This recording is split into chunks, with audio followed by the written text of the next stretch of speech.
पर चढ़े रे छौड़ा निचवा लागल हो ताला रे। सुतग लगावा वाला गे हो तो नया बहाना गे जल्दी से घर ले चले गे छौड़ी कर बउआ के घोटाला गे। अरे सीढ़ी से कोठा पर चढ़े रे छौड़ा गेटवा में लागल हो ताला रे। सीढ़ी से कोठा पर चढ़े रे छौड़ा निचवा लागल हो ताला रे।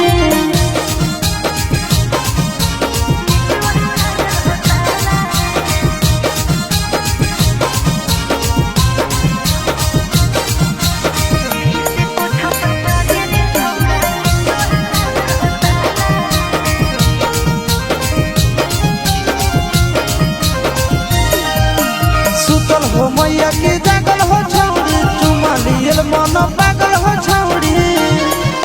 सुन आगे से छौड़ा ने पीछे से आवे बोल बोल के रे ने सबके जाना रे।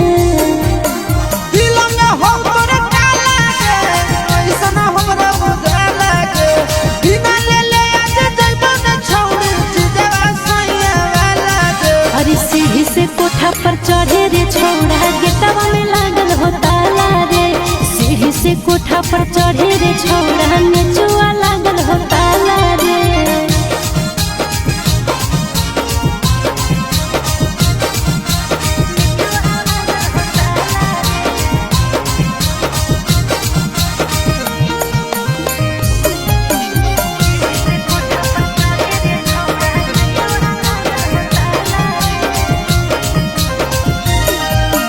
कैसे के ऊपर आयो दू ताला पर देख ले तो कोई कह दे तो हल्ला कर। किस लिए के होता रिक्स ले ले छौड़ा ले ले ही नथिया जे गिफ्ट दे ले छौड़ा।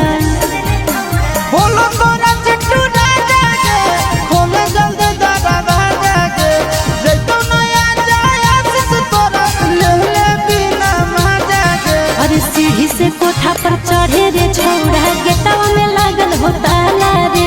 सीढ़ी से कोठा पर चढ़े रे छौड़ा